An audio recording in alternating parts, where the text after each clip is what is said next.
Grabar. Ahí estamos. Bueno, cuando quiera comenzar, acá ya está habilitada la pantalla. ¿Pueden ver? Sí, sí, sí. Perfecto, Ok. gracias.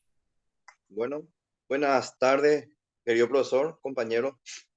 Hoy me corresponde a mí hablar sobre profeta Malaquías y su nombre hebreo radica de la palabra malaki, que significa mi mensajero.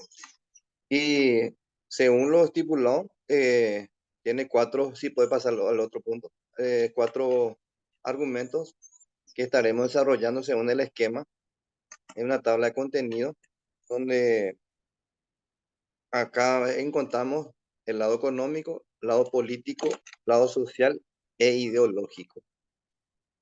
Siguiente, por favor.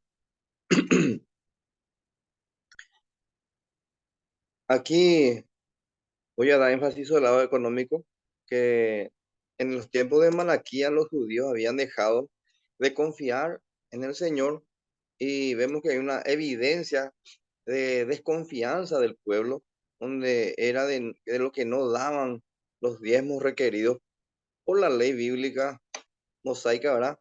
Donde Dios los acusa de robarle y como resultado estaban sufriendo el pueblo a causa de los líderes de ese tiempo. Siguiente, por favor.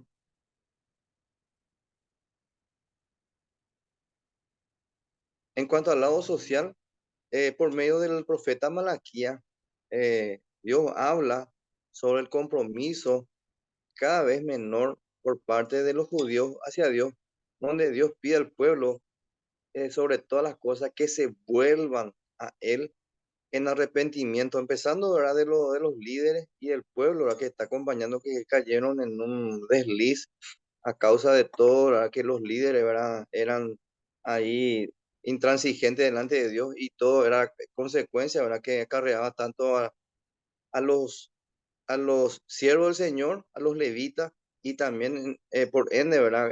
Sobre la injusticia, todo lo que acarreaba en ese tiempo, ¿verdad?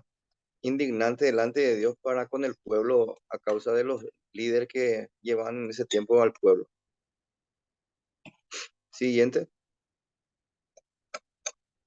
En cuanto al lado ideológico, vemos la reprensión a los sacerdotes por haber menospreciado el nombre de Dios, ofreciendo sobre el altar pan y animales inmundos, eh, detestando todo mal de Dios, ¿verdad? Hacia ellos, como el divorcio, como casarse con las hijas de los dioses extraños y también involucrarse ahí donde escriben en la palabra de Dios en la hechicería y donde ellos niegan el derecho en la ley mosaica en cuanto a los tributos de los diezmos para los levitas y los sacerdotes. Eh, Vemos acá en Malaquías capítulo 1, de versículo 6, donde Dios le reprende, ¿verdad?, a los sacerdotes por todas las aberraciones que aquí va desglosando, ¿verdad?, la historia de ese tiempo que observamos, ¿verdad?, en el pueblo de Israel y que todo lo que conlleva en primer lugar de parte de los sacerdotes que aberrantemente sacrificaban animales inmundos, en una forma de decir, delante de Dios y eran copartícipes de todo lo que conllevaba a la disolución de la vida matrimonial, a los pecados que iban en ese tiempo, ¿verdad? De la injusticia, sobre todas las cosas, ellos eran permisivos, ¿verdad? Que se cometían con las personas. Y vemos también que el pueblo robaba a Dios en cuanto a que ellos no actuaban como tal delante de Dios y Dios ahí declara un juicio sobre el pueblo y sobre todo ahí ser que estaba en ese tiempo, ¿verdad? A causa sobre todas las cosas de la desobediencia y la dura cerviz que ellos omitían lo que Dios quería que, en primer lugar, los siervos del Señor podrían, ¿verdad?, desempeñarse y desenvolverse como guías para los hombres y el pueblo en sí de poder acercarse, ¿verdad?, a Dios. Y tantas aberraciones vemos de parte de ellos. Entonces Dios empieza a enviar un juicio sobre ese pueblo a causa de los líderes que estaban gobernando. Siguiente, por favor.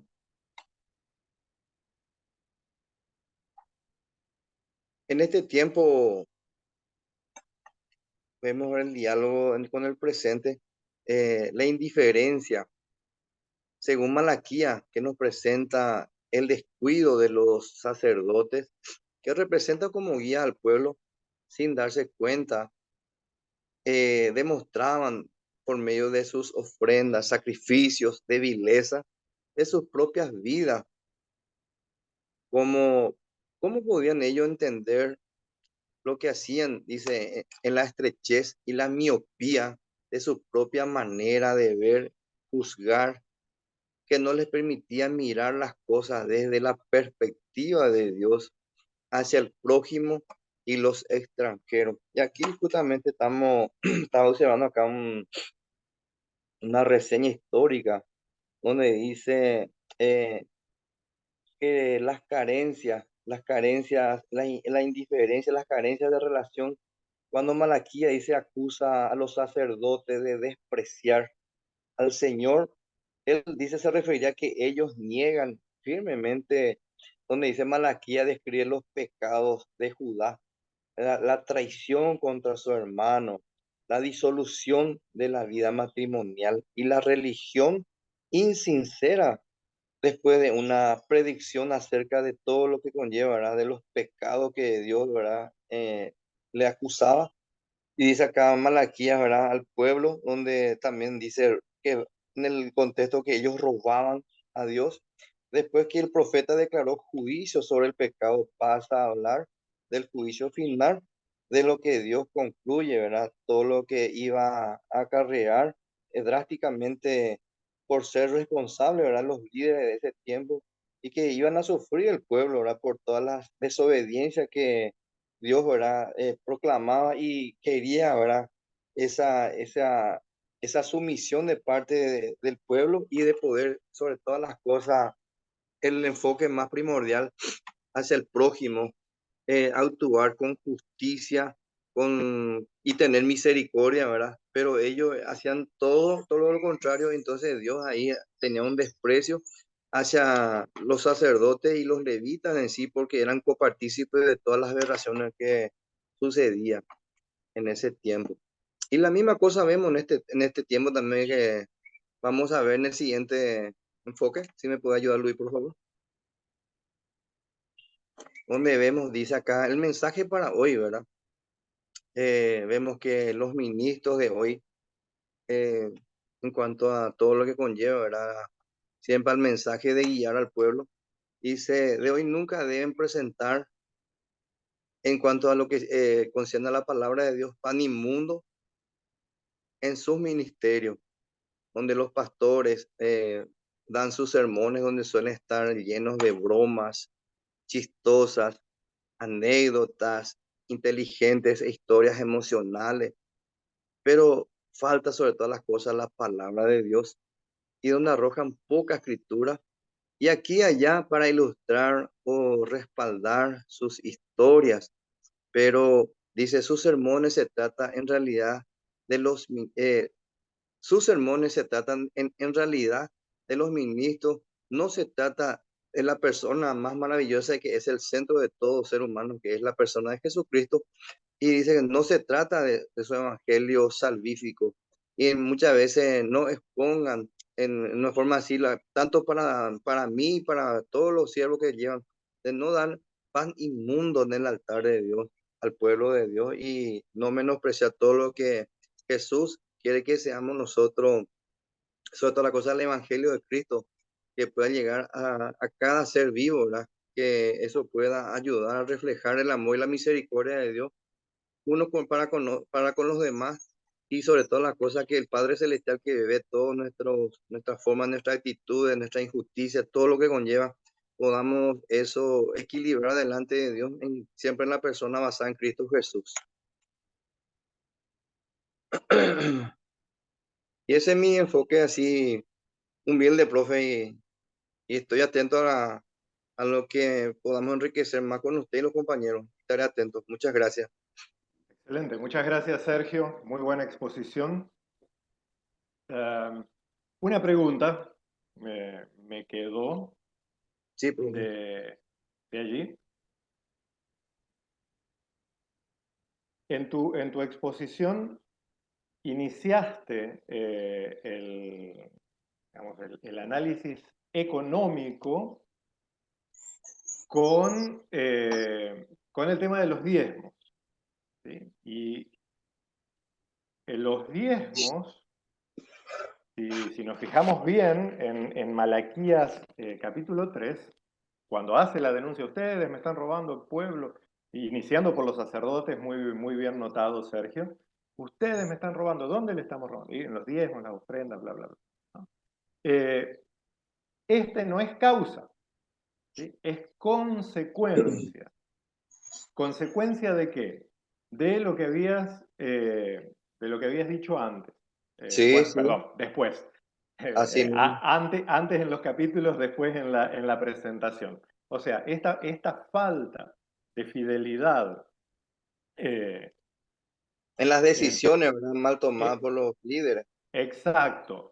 El problema económico era que los líderes, algo que muy bien lo hiciste en la actualización, los líderes estaban más preocupados con ellos mismos que con la fidelidad a la ley de Dios, que con la fidelidad a la alianza y al culto. Entonces lo que hacían era apropiarse de todo lo que había y el pueblo común no tenía ya medios de subsistencia como para ser fieles eh, ahora como pueblo total a los diezmos, a las ofrendas, a los votos que eran propios de la religión del templo, de la forma de hacer sacrificios y todo lo demás. Entonces, bien el enfoque, pero en la cuestión del diezmo, a veces, y Ese, esto nos pasa mucho, no lo digo como, justamente lo digo como comentario, nos pasa mucho de ver el síntoma como la enfermedad. ¿Ah? A veces cuando vamos al doctor, decimos, ¿qué es lo que tiene? Tiene fiebre. No, la fiebre es el síntoma, lo que tiene es una infección. Y en el caso del diezmo era lo mismo. Cuando Dios les dice, bueno, ustedes, el pueblo entero me está robando, antes les había dicho que el que los estaban robando eran los sacerdotes y los reyes. así. Esos eran los verdaderos ladrones, pero eran responsables por todo lo que le pasaba al pueblo. Entonces, Sí, sí. excelente, Sergio. Gracias, profe. Como comentario, ese nomás. A veces tomar la sensibilidad de no confundir el síntoma con la misma enfermedad. Excelente. Bad Bunny, profe. Los compañeros, ¿algún comentario? ¿Pregunta para el autor? No, enriquecer, ¿verdad? Y el tema de que cuando dicen los diezmos, ¿a cuál de los diezmos? Pues había tres tipos de diezmos en aquel entonces. ¿Se refiere a todos o a uno de ellos específico? A ver, el autor si sabe la respuesta. Y acá justamente estaba enfocado, dice, el pago de los diezmos en el versículo 7 donde, del capítulo 3 donde acá da un énfasis, dice, desde los días de vuestros padres, dice, os habéis apartado. En primer lugar, acá da un título muy, muy reprensivo, que es de mis estatutos, y no los habéis guardado, dice. Entonces aquí vemos, ¿verdad? El estatuto, eh, me animo a caer en Malaquías, en Miqueas, si no me equivoco, capítulo 6 versículo 8 donde dice, oh hombre, él te ha declarado lo que es bueno y que pide Jehová de ti solamente hacer justicia y amar misericordia y humillarte ante tu Dios. Entonces vemos ahí el estatuto fundamental de lo que Dios anhela, ¿verdad? En cuanto a los líderes que son los guías del pueblo, Es el enfoque importante y dice, volved a mí, dice, que quiere decir que se arrepientan de sus malos caminos, que se vuelvan a Dios y yo me volveré a vosotros, dice el Señor. Entonces dice, pero decís, ¿cómo hemos de volvernos? ¿Y robará el hombre a Dios? Pues vosotros me estáis robando. Pues decís, ¿en qué te hemos robado? En los diezmos y en las ofrendas. Entonces aquí Dios envía un juicio, dice, con maldición estáis malditos, porque vosotros la nación, en cuanto a ellos, ¿verdad? Entera me están robando, dice. Entonces ahí Dios eh, hace una exclamación donde traed, en cuanto dice todo el diezmo al alfolí, para que haya alimento en mi casa. Entonces, en cuanto al alimento, va exclusivamente para los levitas que no tienen heredad y también por ende, cada 3 años de ese diezmo se apartaba y se daba en consecuencia a las viudas, los menesterosos, los mancos, a las personas que estaban pasando por momentos difíciles y entonces Dios se iba a complacer de toda esa abundancia que Dios iba a bendecir sus tierras, sus labranzas y también en cuanto a su cementera, que va a ser su herencia en cuanto a la familia. Y todo eso es una bendición de que Dios estaba preparando en cuanto a que el pueblo y los sacerdotes en sí puedan comprender otra vez de poder aplicar todo lo que Dios eso anhela de ellos. No sé si me explico. Eh, un punto, Sergio, que era el que estábamos hablando antes, no ir a lo simbólico cuando el texto no lo dice. ¿Sí? La cuestión de la cementera es un silo donde se guardan las semillas para sembrar después, que siempre tendrían semillas para alimentarse. Y la cuestión del diezmo, una cosa, ahora para responderle a César, manera, los diezmos se daban en los lugares de la convocación. ¿Sí? El diezmo que estaba en el templo era el diezmo para alimentar a los pobres, el de Deuteronomio 14. El diezmo que recibían los levitas, que no tenían heredad, era, lo recibían, las familias de los levitas lo recibían donde habitaban. ¿Sí?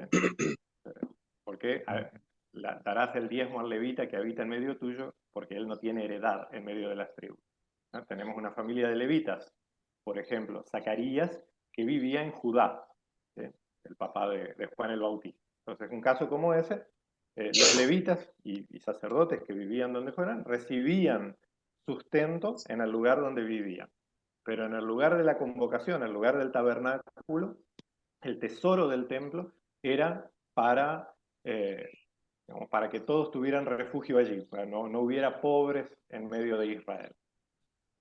Este es el tesoro del templo.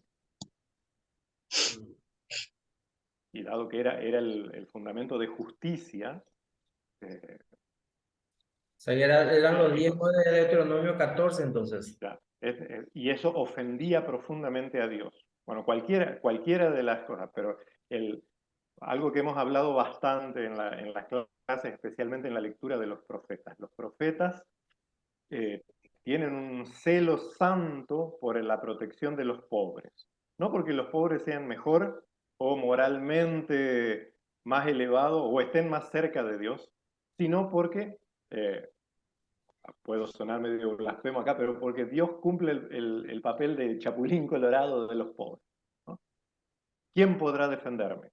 En medio del pueblo nadie se levantaba a defender al pobre. El único escudo del pobre, el único sustento del pobre era Yahvé.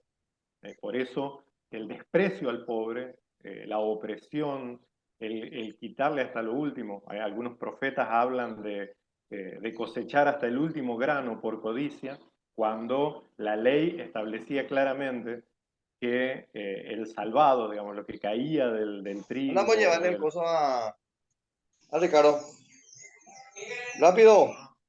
Bueno, Bueno, ya no vamos. Al revés, tenía que mantener el micrófono apagado. Pero bueno, el punto entonces está que algunos profetas denuncian eso, ¿no? De comerse hasta el último grano, de llevarse hasta la última fruta y no dejar ni eso para el pobre.